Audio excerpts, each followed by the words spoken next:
Hindi porket naisip mo at naramdaman mo, kailangan mong sabihin out loud. Sino sa inyo dito merong boss? Sino sa inyo dito merong asawa? Sino sa inyo ang boss ninyo? Yun din yung asawa ninyo.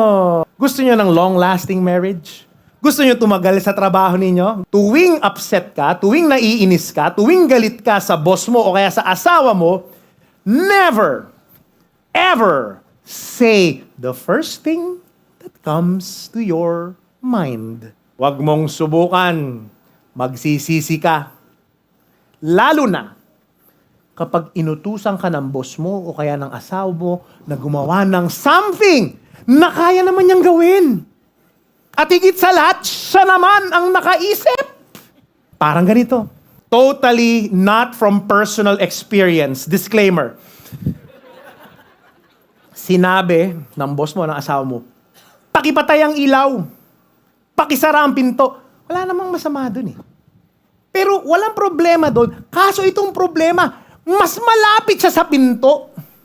Mas malapit siya sa switch. Tapos ikaw nandun ka sa kabilang dulo ng kwarto.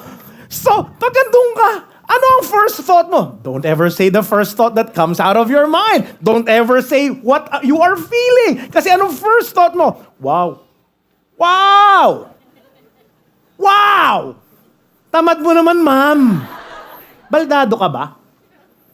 Baldado ka ba, ma'am? Si Jesus nga eh. Inutusan lumakad yung pilay. Rise, pick up your mat, and walk. Ikaw buo yung katawan mo. Ang lapit mo dun sa pinto, tsaka dun sa switch. Hindi mo kaya, sa akin mo papaiutos. Tamad ka ba? First thought, kung ayaw nyo maghiwalay kayo at ayaw nyo matanggal sa trabaho, huwag nyong sasabihin yung first thought. Instead, here's what you do. Look at me. I want you to pause. Take a deep breath. Bite your tongue. And tell yourself, hindi porket naisip ko at na-feel ko, kailangan kong sabihin. Bakit? Kasi gusto mong tumagal. Ayaw mong matulog sa sala. Ayaw mong mawala ng trabaho.